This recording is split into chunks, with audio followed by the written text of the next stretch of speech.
Quiero que reflexionemos en torno a la Biblia esta mañana, y quizás este título es un tanto sugestivo, soltemos las piedras, pero me gustaría que pensemos en esta mañana en que todo ese amor y esa gracia de Dios que nosotros hemos recibido no se tiene que quedar acá, sino que también uno la tiene que hacer correr con los demás. ¿Vieron que hay de esos pasajes de la Biblia que todos universalmente entendemos, aceptamos y hasta medio que los abrazamos? Son esos pasajes preferidos de la Biblia. Generalmente tienen que ver con cosas que nos hacen bien, con promesas de Dios para nosotros, con bendiciones. Hay otros pasajes que con el tiempo fueron despertando más de una interpretación, uno lo entiende de una manera, otro de otra. Este tipo de pasajes que vamos a leer ahora, yo diría que son un tanto polémicos, porque depende en qué lugar de la situación uno se pare, a uno le puede pegar de forma diferente. Claro, en el pasaje que vamos a leer está Jesús, y cuando está Jesús de por medio y uno lo ve tan decidido, uno lo ve actuar tan contundentemente, medio que no debiera haber lugares para los puntos de vista y las opiniones. Pero todos nosotros somos seres humanos, y de repente en algún momento de la vida alguna cuestión nos puede agarrar de un lado o del otro del mostrador, como decimos, y este es un pasaje de esos que seguramente conocemos, pero vamos a tratar de sacar una enseñanza en esta mañana. Si tienen un segundito y no les molesta, voy a leerles algo. Normalmente no leo así cosas de libros al predicar, pero vieron cuando uno coincide mucho con un autor de un libro. En este caso coincido mucho porque lo escribí yo. Este es un libro que estaríamos en problemas si ya no me pongo de acuerdo conmigo mismo. Un libro que Dios me permitió escribir hace un tiempito, y siempre al principio de cada capítulo hay un relato relacionado a un pasaje, que justo es el pasaje que vamos a leer ahora. Así que si me dan un minuto y permiso se los leo, ¿puede ser? Antes de leer la Biblia. Tomo eso como un sí, algunos me dijeron que sí. Dice así: esa mañana estaban particularmente entusiasmados. Como dirigentes de la iglesia creían haber encontrado la forma perfecta de acorralar a este nuevo profeta que tantos problemas les estaba causando con sus enseñanzas.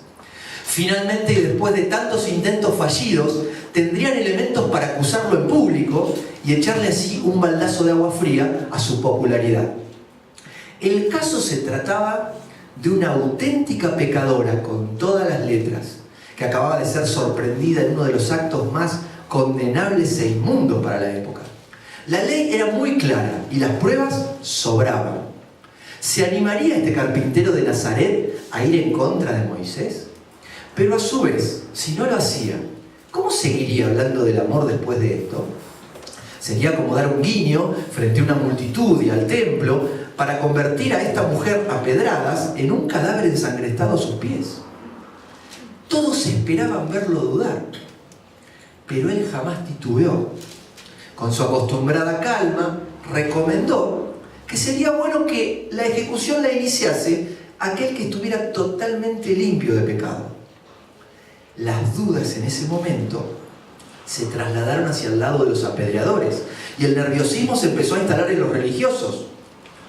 Manos tensas que se abrían, ruidos secos de piedras que caían sin fuerza, y pasos lentos que se retiraban del lugar pasaron a ser una secuencia repetida y contagiosa que duró varios minutos.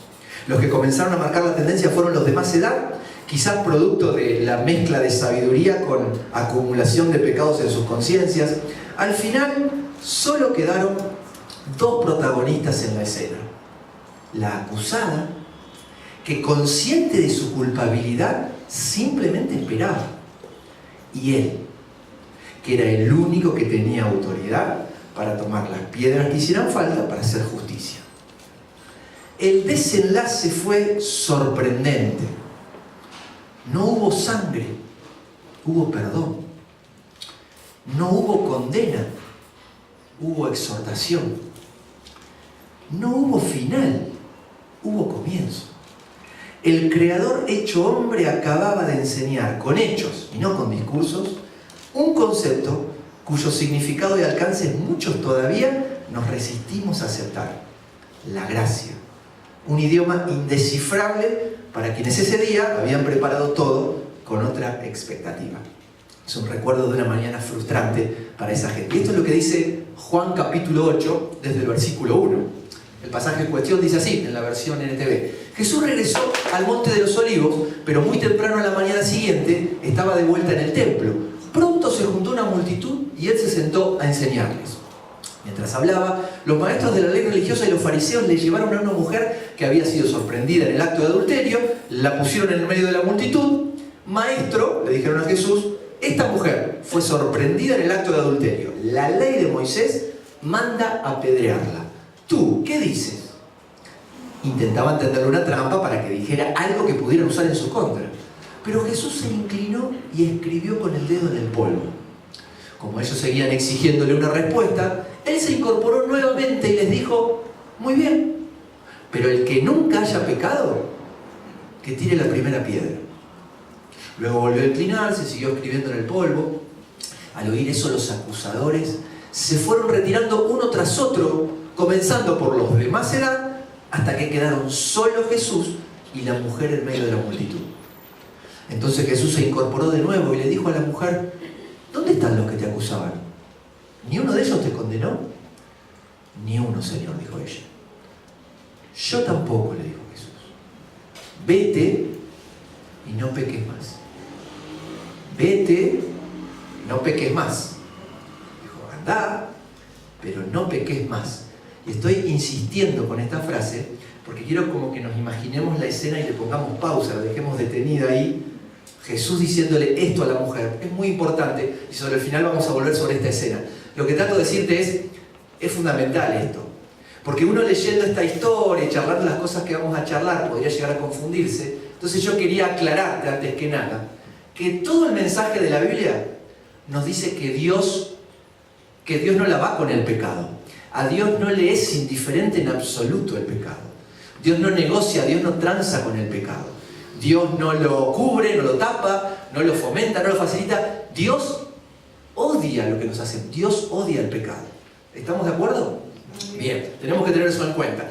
Yo quiero que charlemos por un ratito, reflexionemos, usemos el corazón pero también la cabeza, para pensar en los tres protagonistas de esta historia. Por un lado están los acusadores, que yo los llamaría los apedreadores. En segundo lugar está Dios en esa escena, porque estaba Dios en la persona de su Hijo, estaba Jesús. Y en tercer lugar estaba esta mujer. Quiero que pensemos un poquito en los apedreadores. Por un segundo vamos a dejar a un costado esta intención que siempre tenían los religiosos de tender una trampa a Jesús, a ver en qué lo podían agarrar para dejarlo mal parado. Nunca lo lograron. Y quiero que seamos sinceros con nosotros mismos y tratemos en esta mañana de meditar, de buscar un poquito adentro acerca de este deporte. No es un deporte nacional, es un deporte mundial y milenario de juzgar a los demás.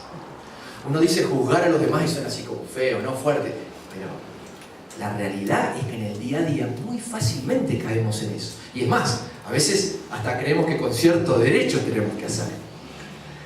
Yo te decía recién, seamos sinceros, ¿no? Si no venimos a la iglesia a ser sinceros, ¿en qué lugar lo vamos a hacer, no? No me lo respondas, pero decime si a veces, sinceramente, ¿no te dan ganas de juntar unas cuantas piedras?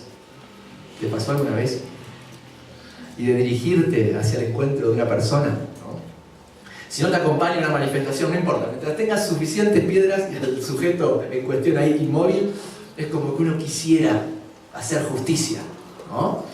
Yo no sé si alguna vez en tu humanidad, en esta fragilidad que tú alguna vez fantaseaste con qué le tendría que pasar a fulano de tal, ¿no? Para decirlo de una forma más espiritual o cristiana, no sé si alguna vez manejaste alternativas para encaminar a alguien a la presencia de Dios, vamos a decirlo así, por decir, a ver, ¿qué le tiene que pasar? El tema es que todos nosotros, en mayor o en menor medida, tenemos esa sed de justicia. La traemos de fábrica, ¿no? Hay valores que traemos inherentes como en nuestra humanidad. Todos tenemos ansias de que triunfe el bien, de que se haga lo correcto, de que las leyes se cumplan. Y claro, hay gente que no cumple las leyes. Nos pasa hoy, pasó esa vez. Y es como que tenemos esas ganas de que esas personas paguen. Cada vez que la Biblia nos dice que nosotros no tenemos que juzgar, presten atención a esto, ni siquiera se evalúa la culpabilidad de otra persona. Puede ser, como en el caso de esta historia, que alguien sea culpable y hasta merezca un juicio, un justo castigo.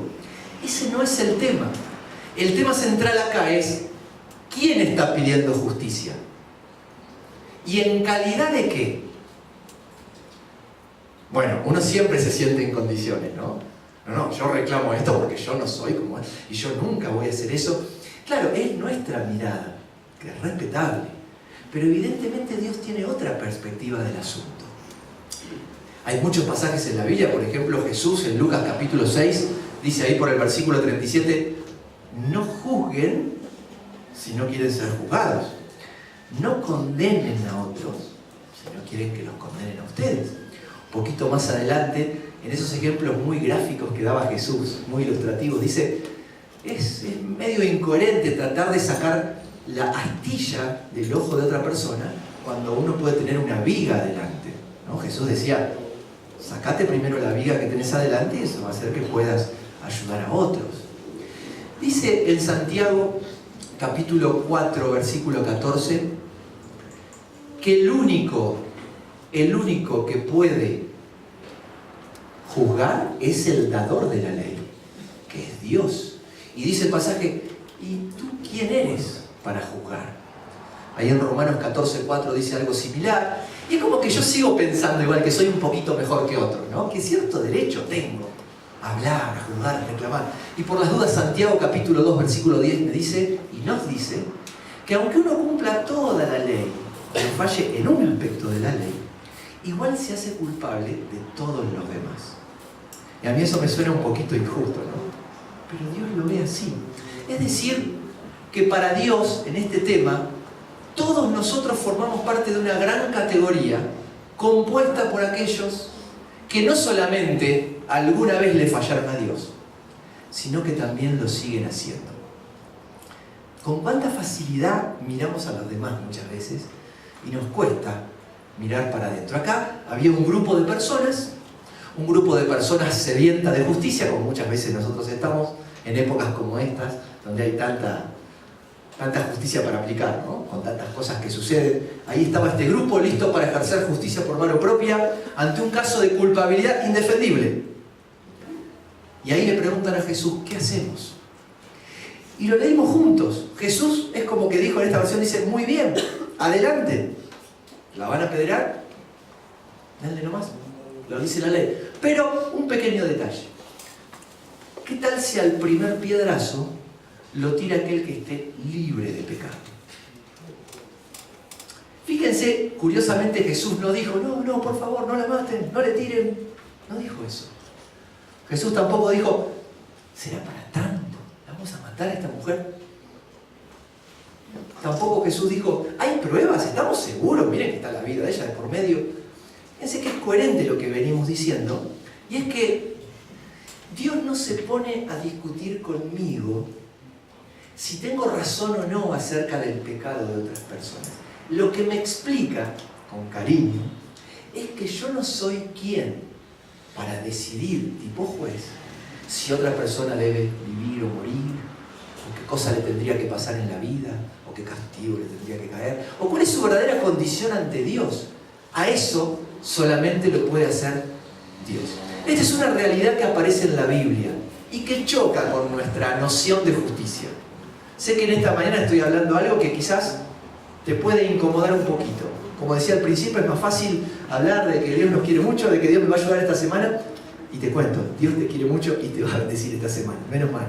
Pero qué lindo es que yo también pueda ver cómo ese amor, esa bendición puede correr hacia los demás.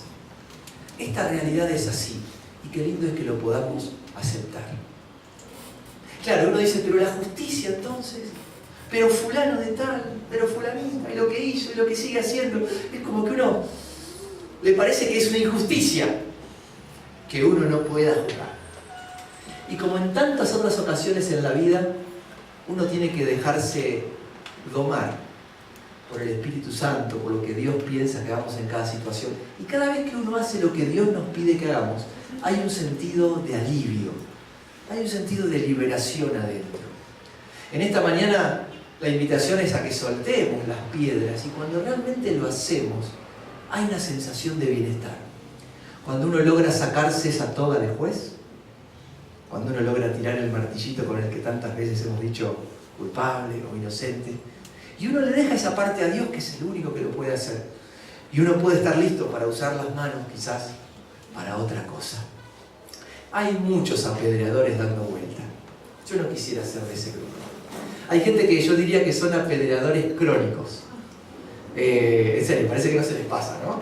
Andan siempre con unas piedras ahí por las dudas listas para ser usadas, en caso de que sea necesario, por supuesto con otros, no se las van a tirar ellos mismos. Cuando uno se acostumbra a juzgar a otros, siempre está juzgando a los demás. Parece que los errores importantes son los de los otros. Uno tiene algunas cositas para mejorar, pero no son tan graves. Qué feo es cuando tenemos esta mirada. No quisiera formar parte de este grupo. Hay gente que sin querer se convierte en algo así como comentarista oficial de los errores de los demás, ¿no? Me decían que acá en Colombia también pasa como en Argentina y en muchos países que hay programas de televisión, shows de programas, para hablar de chismes, directamente son programas de chismes, ¿no? Hace mucho tiempo, cuando en Argentina salió el primer programa, uno se sorprendía y decía, 1 hora para hablar de otro, qué locura. Y hoy hay muchísimas horas de televisión, muchísimas horas de radio, con este formato de dedicarse a hablar de otros. La definición de chisme en el diccionario es muy interesante y tiene que ver con lo que estamos hablando.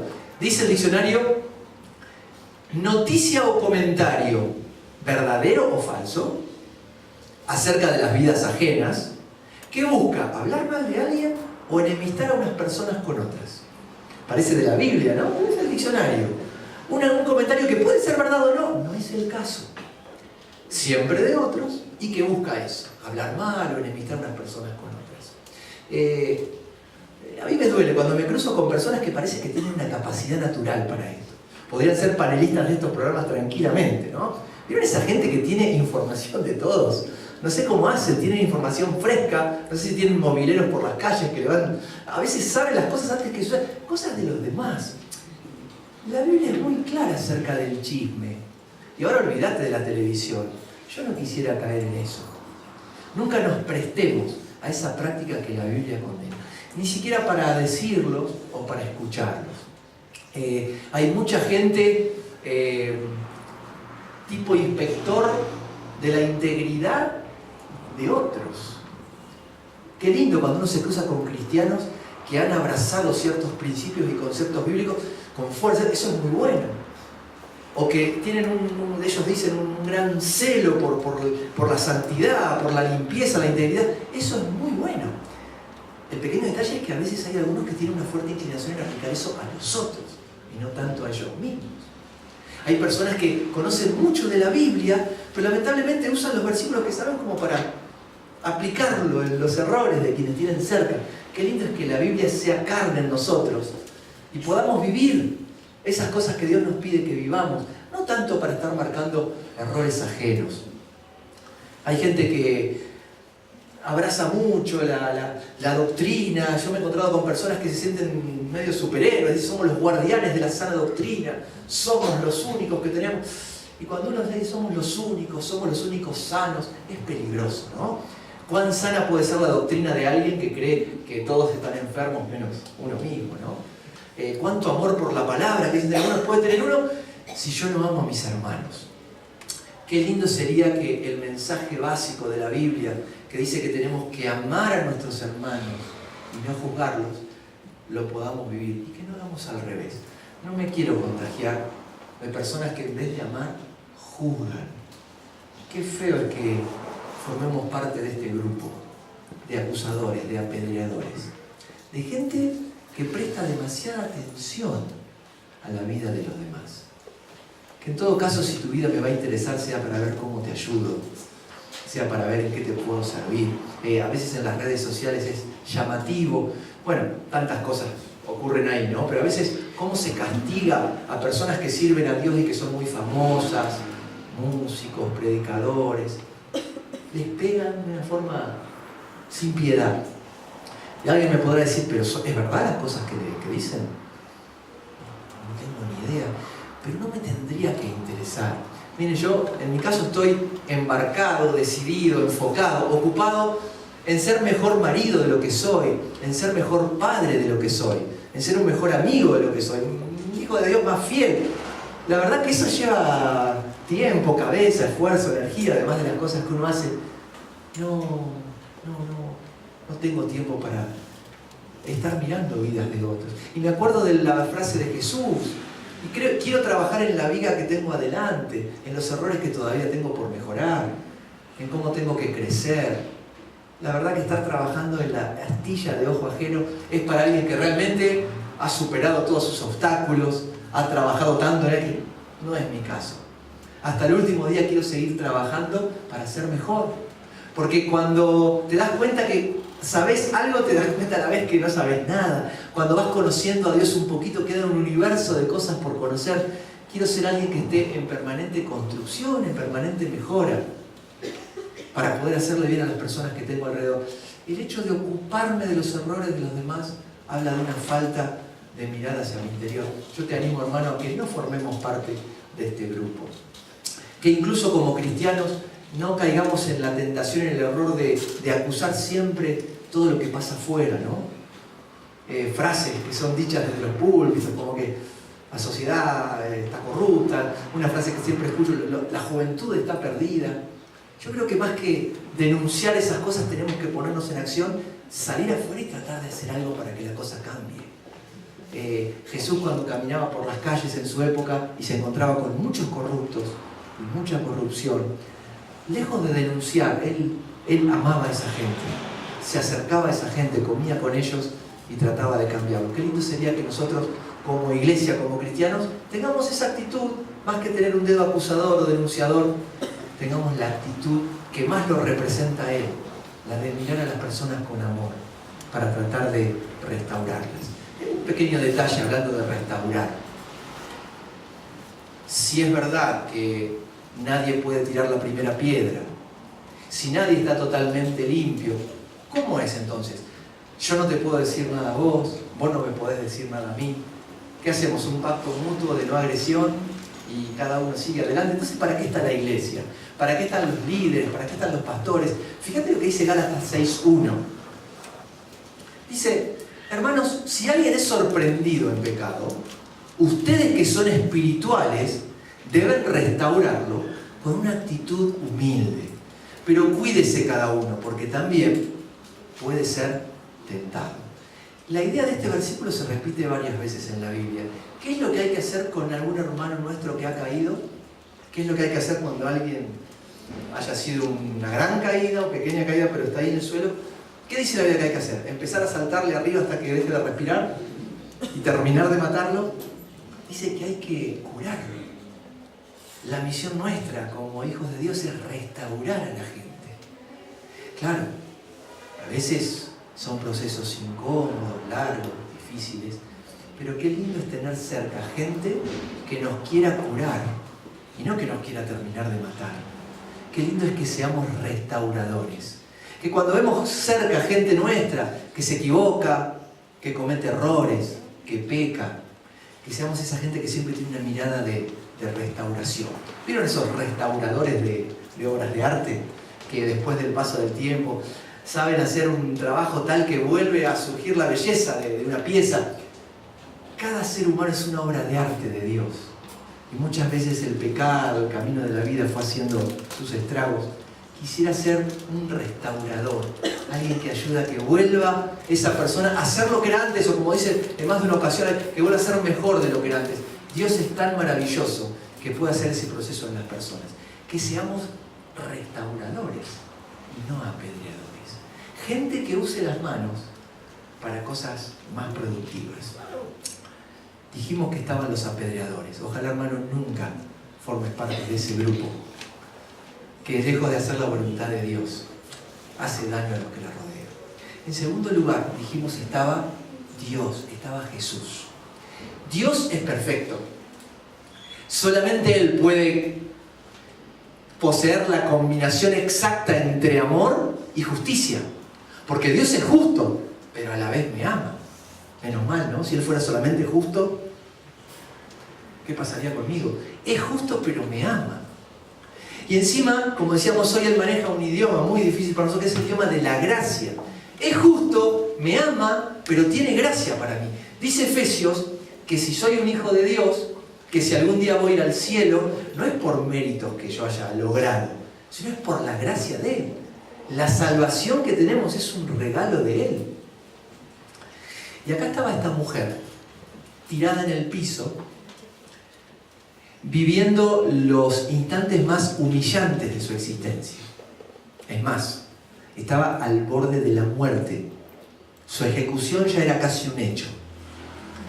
Ahí desde el piso, escucha que Jesús dice esta famosa frase que hoy todo el mundo en la calle incluso conoce: el que esté sin pecado, que tire la primera piedra. Ella desde el suelo se sorprende de escuchar eso, pero no se ilusiona demasiado. Sabe que es culpable. Y hemos leído ahí el relato, la gente se empezó a ir, se empezaron a ir los apedreadores crónicos, los inspectores de la integridad de otros, los comentó, se fueron todos.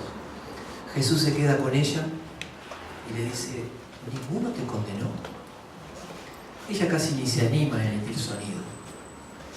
Y en ese momento Jesús le dice: yo tampoco te voy a condenar. Y en ese momento, dividiendo la opinión de la gente, porque había una multitud todavía ahí, podríamos decir que la tribuna se dividió en la opinión. Y es lo que nos puede pasar en esta mañana al ver este pasaje. Nos puede caer mejor o peor de acuerdo a dónde nos encontremos. Dividiendo las opiniones, Jesús hace uso de la gracia y regalándole algo que ella no se merecía, le da una nueva oportunidad. Así es la gracia. La gracia es maravillosamente hermosa cuando se trata de mí. Cuando se trata de los otros, y depende quién, ¿no? A veces uno trae un poquito de saliva. Más de uno se disgustó esa mañana. Más de uno quería ver sangre, no por ser sangriento, sino porque le parecía que las cosas había que hacerlas bien. La ley estaba escrita, era clara. Yo te confieso, hermano, más de una vez medio que me disgusté con la gracia de Dios. Por cosas actuales, ¿no? Y que me pasan alrededor. Más de una vez, te soy sincero, me resultó chocante que Dios decidiera darle una nueva oportunidad a gente que, para mí, en mi opinión, ya no se la merecía. Como que a uno, humanamente, le parece que sí, que todo bien con nosotros, pero ya hay un límite que no se puede. Y ya uno reclama justicia. Y se lo he llegado a decir a Dios. Le digo, en serio, me parece injusto lo que estás haciendo, Señor. Y yo no es que escuché una voz del cielo, la verdad que no la escuché, pero ¿viste cuando entendés que Dios te dice algo, aunque no lo escuchás? Yo entendí como que Dios me decía, con el amor de padre que tiene Él, que me decía algo así como: gracias por opinar, pero vos no sos mi asesor y nunca lo vas a hacer. No podrías, no tendrías con qué. Hay realidades espirituales que te pasan años luz por encima. Y es como que yo entendí que cuando veo que la gracia de Dios se la aplica a las personas que para mí no se la merecen, tengo que mirarme en el espejo y acordarme y reconocer que si no fuera por esa misma gracia que Dios le sigue dando a la gente por ahí, si Dios no me hubiera dado esa misma gracia a mí, ¿qué sería de mi existencia? Y es más, si Dios me aplicara a mí esa justicia que yo le pido que aplique por acá y por allá, haría que yo desaparezca, que este micrófono ahora se caiga y yo me pulverizo. Si Dios va a ser estrictamente justo conmigo, cada vez que veas que el amor y la gracia de Dios corren por ahí, aún para personas que a vos te parece que no se lo merecen, más que ponerte mal, recordá que esa gracia es la que te salvó a vos, la que te mantiene en pie. Insisto, si Dios aplicara con nosotros esa justicia que tanto le reclamamos que aplique en otros, sería complicado. Por último, estaba la mujer esta, la acusada. No tenemos ni idea de su historia. La Biblia, lo único que dice la Biblia acerca de esta mujer es lo que leímos. No sabemos ni cómo se llamaba, cuántos años tenía, cuántos llevaban de casados, con quién estaba casada, tenían hijos, cómo se llevaban en el matrimonio. ¿Esto que pasó fue un desliz ahí del momento o era una conducta que ya venía? No sabemos, no tenemos ni idea. Lo que sí sabemos es que en el momento cuando estaba por ser ejecutada, alguien, con toda la gracia del mundo, a pesar de que ella estaba ahí saboreando el verdadero sabor del pecado. ¿Sabes cuál es el verdadero sabor del pecado? Es un veneno amargo que te hace pensar, qué tonto que fue. Siempre me acuerdo la imagen de Adán y Eva yéndose del huerto después de haber desobedecido. Yo tengo chicos chiquitos y vieron que las Biblias para niños siempre tienen figuras que ayudan a graficar. A mi hija Florencia, que tiene 5 años, siempre llamó la atención desde muy chiquita esa imagen de Adán y Eva con la cabeza agacha yéndose, como pensando, qué tonto, qué mal negocio que hicimos. Yo creo que ella desde chiquita entiende que el pecado no sirve, no ayuda. El pecado es un engaño, parece que es rico, no, es un veneno amargo. Esta mujer, después de haber saboreado eso, de haber estado al borde de la muerte, encontró un Salvador que le dio una nueva oportunidad, que le dijo, ni siquiera yo te voy a condenar. Y ahí estamos terminando, volvemos al principio. Le dijo, ¿te acordás? Andá y no peques más. Hoy andá, pero no peques más. ¿Qué fue la vida de esta mujer? Tampoco sabemos nada después. A uno se le hace que después de haber vivido todo eso, no habrá vuelto a lo mismo, ¿no? Uno quiere creer. No me la imagino llegando a la casa con una así, casi, de la que zafé. No sé. No, me parece muy fuerte lo que vivió. Ahora, no sabemos. La Biblia no nos cuenta nada. Y somos seres humanos, ¿no? A veces tomamos decisiones, no las podemos sostener. A mí me gustaría que en esta mañana Dios haga eso a través del Espíritu Santo que siempre hace, que es aplicar la Biblia a nosotros. Porque uno la puede leer, la puede saber, la puede enseñar. Acá lo importante es vivirla. ¿Qué aprendemos de esta historia que ya conocías y que de esta manera recordamos para vivirlo, para aplicarlo? A mí se me ocurre lo primero y es, yo no te conozco. Y aunque te conociera, hay cosas que no se ven desde afuera, solamente Dios las ve. Y uno puede estar acá en la iglesia cantando, poniendo la cara que hay que poner, cantando la canción que hay que cantar, poniendo la sonrisa que hay que poner, pero a veces la realidad por dentro es otra. Entonces, déjame decirte, aunque no te conozco y no sé tu realidad, si por una de esas casualidades, por esta época, andás en algún aspecto de tu vida medio enceguecido, obsesionado, encaprichado con algún pecado, nos puede pasar. Quiero que sientas la voz tierna de Jesús, pero firme a la vez, que te dice, no peques más. No peques más. Es como ese día, hoy nadie te va a ejecutar, hoy no hay piedras, pero por favor no peques más. Leímos Gálatas 6.1, unos versículos más adelante, dice, no se engañen, 6.7 Gálatas, no se engañen, nadie se puede burlar de Dios. Siempre vamos a cosechar lo que sembramos. La gracia de Dios es tan linda, es tan maravillosa, que hoy nos vuelve a decir, no te condeno, te vuelvo a perdonar. Pero ni yo ni nadie te puede garantizar cuántas veces más. No abusemos de la gracia de Dios, no intentemos burlarnos de Dios, no se puede. No peques más. Jesús cuando le dijo no peques más, no le dijo, no estaba pretendiendo que sea perfecta, iba a seguir siendo un ser humano. Lo que le estaba diciendo es, cortá con eso. Esta mujer se volvió a equivocar, de un ser humano. Y Jesús esta mañana nos está diciendo no peques nunca más en nada. Cortá con lo que hay que cortar. Dejá lo que hay que dejar.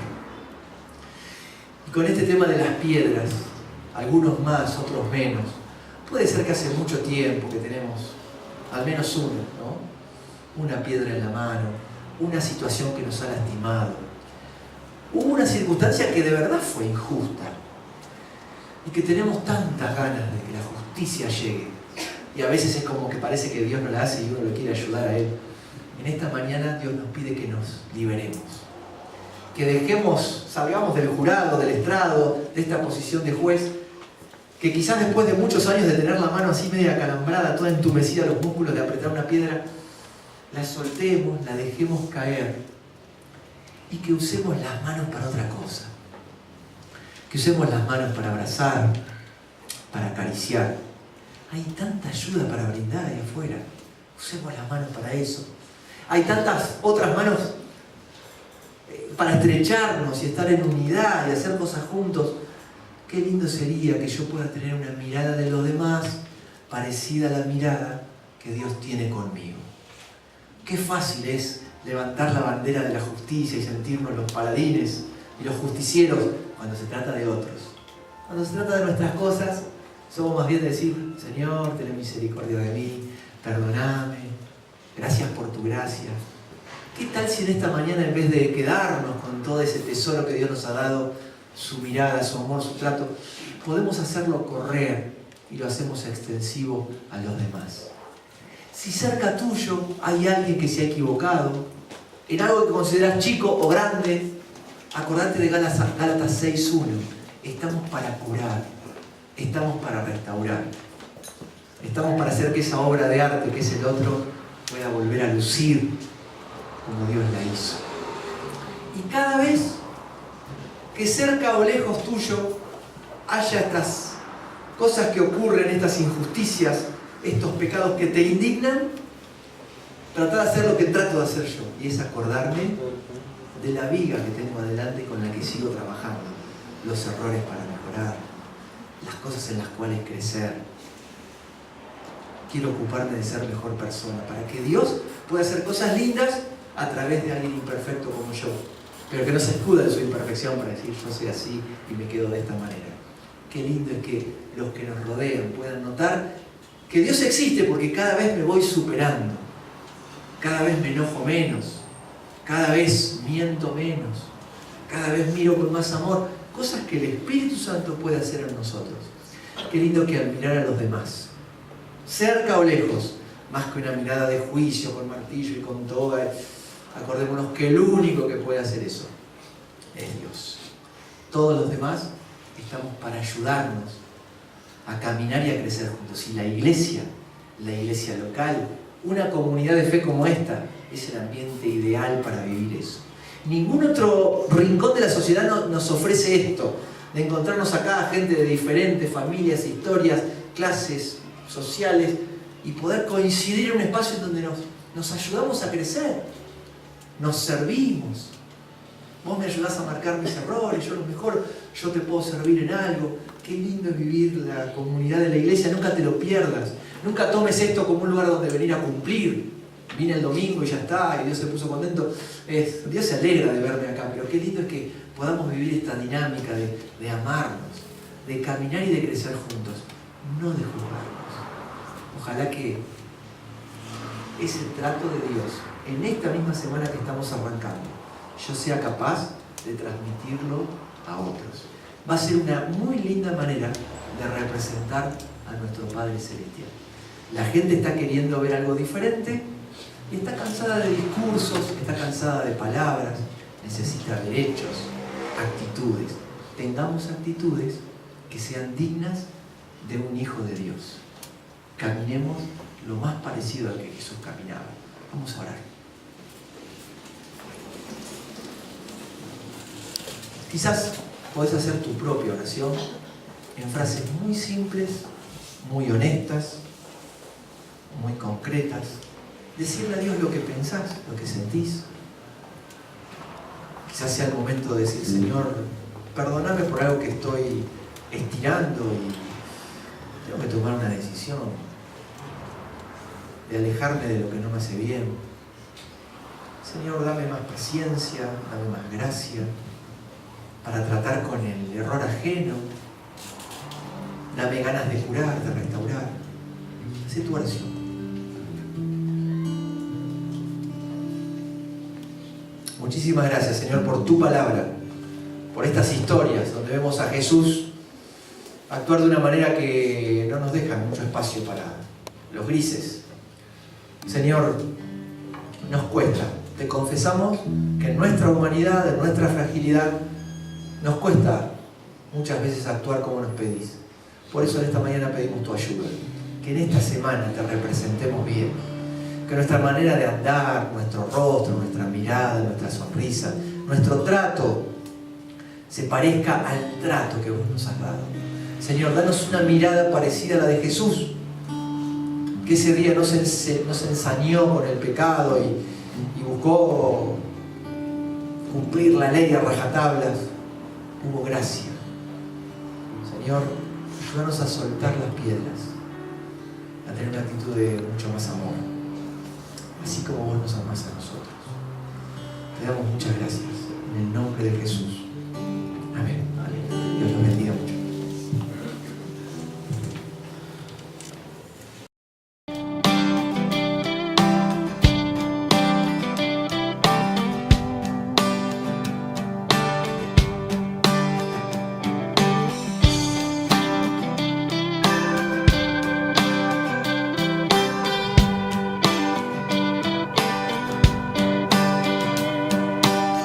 Hoy es el momento de hacer algo.